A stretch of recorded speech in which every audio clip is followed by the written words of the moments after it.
Syria থেকে পালিয়ে সপরিবারে রাশিয়ায় আশ্রয় নিয়েছেন বাশার আল আসাদ। তাকে রাজনৈতিক আশ্রয় দেওয়া হয়েছে। এদিকে বিদ্রোহী গোষ্ঠী হায়াত তাহরির আল শামের হাতে দায়িত্বভার তুলে দেওয়ার আগ পর্যন্ত দেশ চালাবেন বিদায়ী প্রধানমন্ত্রী। এই বিজয়কে স্বাগত জানিয়ে শান্তি ও স্থিতিশীলতা রক্ষার আহ্বান জানিয়েছে পশ্চিমা দেশগুলো। দামেস্কে ফিরে ঐক্য ও সাম্যের ভিত্তিতে দেশ গড়ার প্রত্যয় ব্যক্ত করেছেন বিদ্রোহী সংগঠনের প্রধান আবু মোহাম্মদ আল জোলানি। বিস্তারিত শাওন মাহফুজের প্রতিবেদনে। সিরিয়ার রাজপথে সাধারণ মানুষের এই উল্লাস স্বৈরশাসন থেকে মুক্ত হওয়ার আনন্দে। হাজার হাজার মানুষ দামেস্কের উমাইয়াদ স্কয়ারে জড়ো হয়ে মেতে ওঠেন বিজয় উল্লাসে। এ যেন এক টুকরো কলম্বো অথবা ঢাকার প্রতিচ্ছবি। দেশ থেকে পালানোর পর সিরিয়ার ক্ষমতাচ্যুত প্রেসিডেন্ট বাশার আল আসাদ সপরিবারে মস্কোতে আশ্রয় নিয়েছেন। মানবিক দিক বিবেচনা করে তাকে রাজনৈতিক আশ্রয় দেয়া হয়েছে। বিদ্রোহীরা যখন রাজধানীতে প্রবেশ করছিলেন তখন দামেস্ক বিমানবন্দর ছেড়ে যায় সিরিয়ান এয়ার 9218 ফ্লাইটটি। উড়াল দেওয়ার কয়েক মিনিট পর সেটি রাডার থেকে অদৃশ্য হয়ে গিয়েছিল। সিরিয়ার পরিস্থিতি নিয়ে জাতিসংঘের নিরাপত্তা পরিষদে রুদ্ধদ্বার বৈঠকের আহ্বান জানিয়েছে রাশিয়া। ব্রেকফাস্ট, টিফিন কিংবা স্ন্যাক টাইমে মজাদার আয়োজন মানে অল টাইম ব্রেড।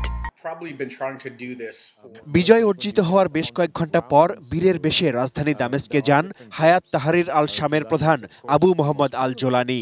আনন্দে আত্মহারা সিরিয়াবাসী বরণ করেন তাদের মুক্তির দূতকে। পরে উমাইয়াদ মসজিদে দেয়া ভাষণে আল জোলানি বলেন, এ বিজয় জীবিত কিংবা শহীদ হওয়া প্রতিটি নাগরিকের। সিরিয়ার ভবিষ্যৎ নির্ভর করছে সাম্য আর ঐক্যের মধ্যে। মিত্রদের পাশে থাকার আহ্বান জানান আবু মোহাম্মদ আল জোলানি। আসাদকে জবাবদিহিতার আওতায় আনার কথা বলেন মার্কিন প্রেসিডেন্ট জো বাইডেন। মধ্যপ্রাচ্যে স্থিতিশীলতা ফেরাতে সিরিয়া ও প্রতিবেশী দেশগুলোর সঙ্গে কাজ করবেন বলেও জানান তিনি।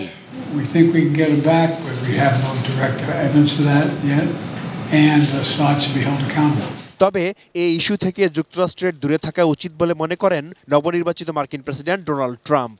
তার মতে দেশটিতে আগ্রহ হারিয়ে ফেলেছিল রাশিয়া। সিরিয়ায় শান্তি ও স্থিতিশীলতা রক্ষার আহ্বান জানিয়েছে ব্রিটেন, ফ্রান্স, ইতালি, জার্মানি ও ইউক্রেন। আসাদ সরকারের পতনকে মধ্যপ্রাচ্যের জন্য ঐতিহাসিক দিন বলে মন্তব্য করেছেন ইসরায়েলের প্রধানমন্ত্রী বেনিয়ামিন নেতানিয়াহু। সিরিয়ার একতা, অখণ্ডতা ও নিরাপত্তা রক্ষায় সব ধরনের সহায়তা দেওয়ার অঙ্গীকারের কথা জানিয়েছে তুরস্ক, মিশর, জর্ডান ও ইরাক। এতদিন আসাদ সরকারকে সমর্থন দিয়ে আসা ইরান বলেছে, জনগণই সিরিয়ার ভাগ্য নির্ধারণ করবে, কোনো বিদেশি হস্তক্ষেপ কাম্য নয়। Shaon Mahfuz, desk report, ATN news.